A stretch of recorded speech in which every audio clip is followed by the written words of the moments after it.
So I found this very large, very outdated, busted up dresser on the curb trash day morning and knew that I had to heave it into the back of my van and bring it home to fix it. A chunk of the top drawer was broken off, and the top appeared to have some water damage that warped the wood.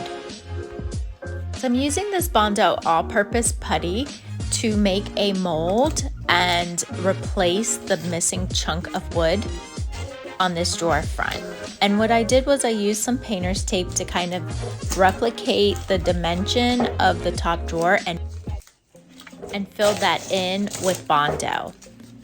This was my first time trying this, so by all means it was not perfect and I had to fix it with a lot of sanding. So I just used 120 grit sandpaper and my Orbital sander and sanded it until it replicated the other part of the drawer.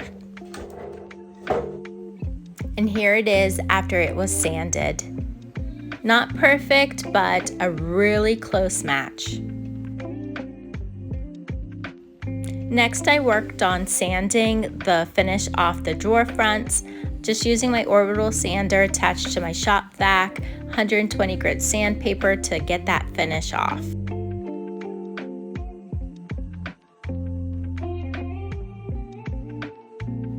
So to get the edges of the drawer front, I just hand sand it with 120 grit sandpaper, and then I go over everything with 220 grit.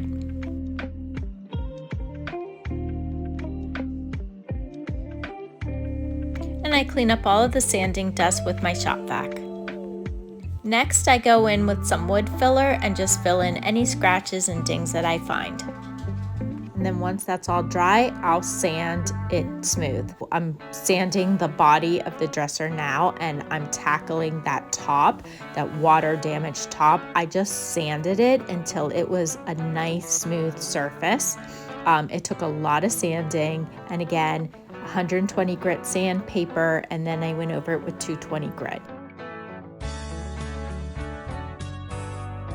Once the top was smooth, then I just caulked in all of these large gaps on the top and wiped that all up.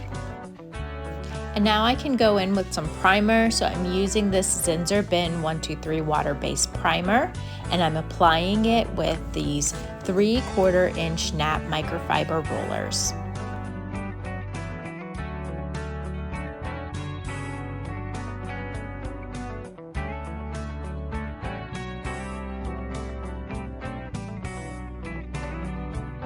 So after I apply my first coat of primer, I can assess if I need to do any more filling or any additional repairs to the piece. So I didn't feel that the top was smooth enough, so I just mixed up some more Bondo All Purpose Putty, and I'm using this tool to go in and fill in any kind of divots that were still there. And I'm really working it in across the entire top.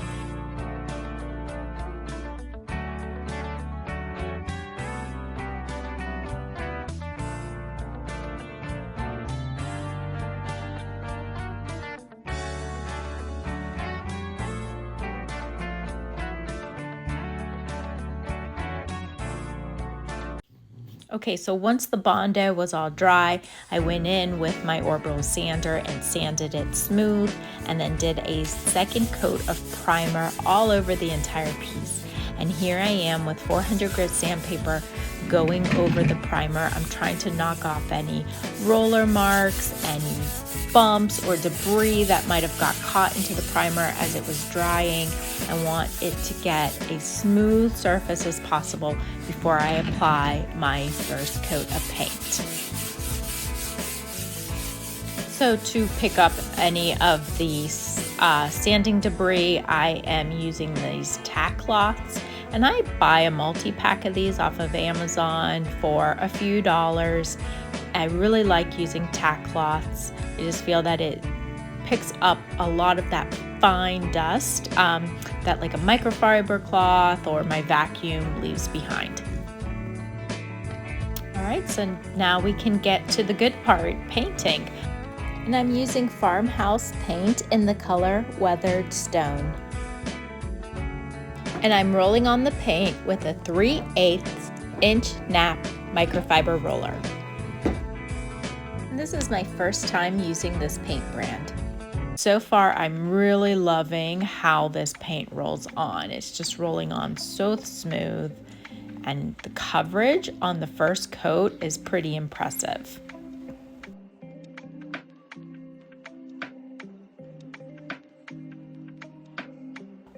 So let me show you a close-up shot of this paint on a drawer front. I mean, look at that coverage. This is one coat rolled on with this microfiber roller. And if you haven't tried this paint brand yet, I highly recommend it. And here's the piece after 2 coats of paint. I wanted to give the dresser a two-tone look, so I actually ended up removing the paint off the bottom trim and applied some gel stain. It's Minwax gel stain in the color coffee to the bottom trim with a chip brush, and then wiped it off with a paper towel. And here I'm applying the gel stain with just a paper towel, and it's really showing that wood grain come through, and I like this application a lot better. So I use the same technique on the top.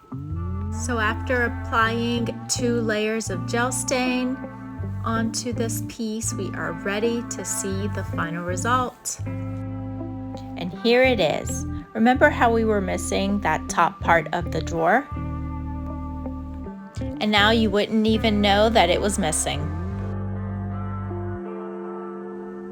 So as a reminder, here's a photo of what it looked like before and after. And I added the original hardware back on. I just cleaned them up really good and hit them with a little bit of black spray paint, and they just go so perfectly with this piece. And I would be so grateful if you hit that like button and subscribe if you would like to see more of my furniture transformations. Thanks for watching till the end. Until next time.